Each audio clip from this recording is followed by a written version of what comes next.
Jeep has never been a brand that messes with its identity lightly. And even with something as compact and city-oriented as the Avenger, there's a clear reluctance to drift too far from what the name has always stood for. So when a facelift arrives for a model that only launched in 2022, it's worth understanding what's actually being updated and why. Because this isn't a case of engineering a new car from scratch. It's a case of a manufacturer looking at a product that's been working reasonably well and asking where the edges could be sharpened.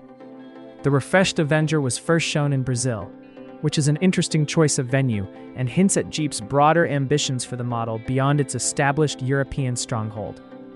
The Avenger found its footing quickly after launch, particularly in markets where compact dimensions and fuel efficiency matter more than off-road capability, which is most urban markets in Europe. The facelift doesn't change that core identity, but it does bring the design closer to where Jeep's newer products are sitting stylistically. And that kind of visual coherence across a brand's lineup tends to matter more to buyers than the industry sometimes acknowledges. The front end is where most of the work has been done, and it's genuinely the most significant visual change. Jeep's 7-slot grille has been around long enough that it practically defines the brand's face, and the facelifted Avenger doesn't abandon it, but it does something interesting with it. The grille now incorporates illuminated elements, which ties into the daytime running lights in a way that creates a unified lighting signature across the nose. It sounds like a small thing, but in practice, it's the kind of detail that makes a car look more expensive and more current than its predecessor, especially in low-light conditions where that lit-up grille genuinely commands attention. It's a modern interpretation of a classic element, and it works without feeling like Jeep is trying too hard. The front bumper has been redesigned alongside the grille, and the approach here is consistent with what Jeep has always wanted the Avenger to suggest, even if the reality is a car built primarily for urban environments. The new bumper is more sculpted, more angular. There's a prominent lower section that reads as purposeful rather than decorative, with expanded black cladding and a reworked air intake layout. Silver accents add contrast without overdoing it. The overall effect is tougher than before, more assured, without drifting into the kind of aggressive styling that looks awkward when the car is parked outside a coffee shop, which is where most Avengers will spend their lives. Further exterior changes include revised lighting elements and new wheel options, both of which contribute to the sense that this is a cohesive update rather than a grille swap with a press release attached. The front lighting integrates more cleanly with the grille treatment now, which was perhaps the one area where the original model felt slightly disjointed. As for the rear, Jeep hasn't yet revealed full details, but the expectation is that the taillights and some minor body elements will be updated to complement the refreshed front end.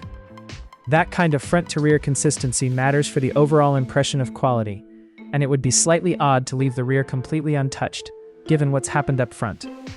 What hasn't changed is the overall proportion and footprint of the car, and that's exactly the right call. The Avenger's compact dimensions are a feature, not a limitation. They're part of why it succeeded in markets where parking is a daily negotiation, and where anything wider than absolutely necessary becomes a source of genuine inconvenience. The silhouette stays familiar, and the design continues to carry that blend of urban practicality and light ruggedness that defined the original.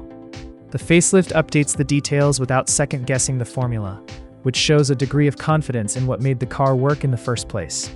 Inside, the changes are expected to be incremental, and there's nothing wrong with that if they're targeted at the right things. The infotainment system is likely to receive a larger display and software improvements, both of which align with what buyers in this segment have come to expect as table stakes rather than genuine differentiators. The original system wasn't bad, but the competition has moved quickly in this area, and staying current matters. Material quality improvements are also anticipated in various areas of the cabin, which tends to be where buyers form their strongest impressions about whether a car represents good value for the money. None of this is revolutionary, but refined and reliable is often exactly what a mid-cycle update should be. Powertrain options stay the same, which again reflects a deliberate strategy rather than an oversight. The Avenger is one of the few models in the subcompact SUV segment to offer petrol, hybrid, and fully electric configurations under the same nameplate.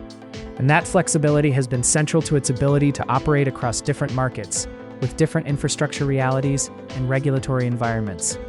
Dropping any of those options mid-cycle would create unnecessary confusion and potentially alienate buyers in markets where one particular configuration has gained traction. so everything carries over. And the fully electric variant in particular remains a meaningful part of the conversation for Jeep, as the brand navigates the broader transition toward electrification. The electric Avenger deserves a moment here, because it represents something slightly unusual.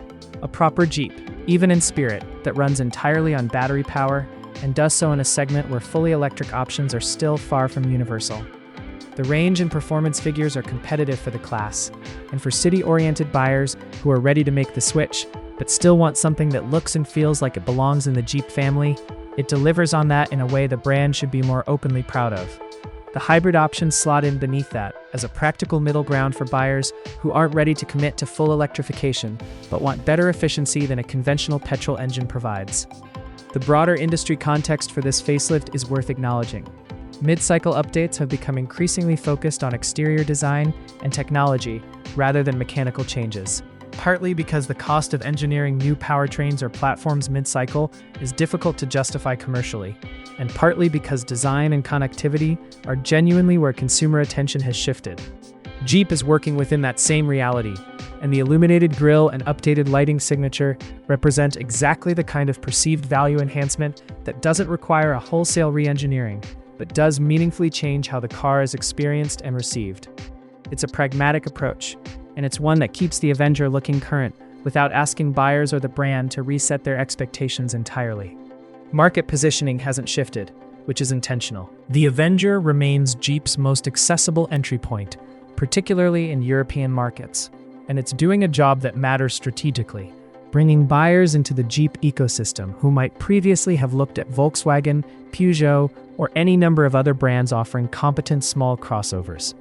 The facelift keeps that door open and arguably makes the value proposition a bit stronger by improving the car's visual alignment with newer, more expensive Jeep products. When a buyer stands in a showroom and the entry-level model shares clear design DNA with the flagship, that tends to reflect positively on both. What makes the facelifted Avenger a genuinely sensible piece of product planning is the discipline it shows. It would have been easy to over-engineer this update, to try to do too much, and in doing so blur what the car is. Instead, Jeep has identified where the original model was showing its age most clearly, primarily in the front-end design and interior technology, and addressed those areas with enough thoroughness that the result feels like a meaningful step forward. The stuff that was working has been left alone. That kind of restraint isn't always celebrated, but it's usually the right move, and the Avenger's continued relevance in a crowded segment will likely be the proof.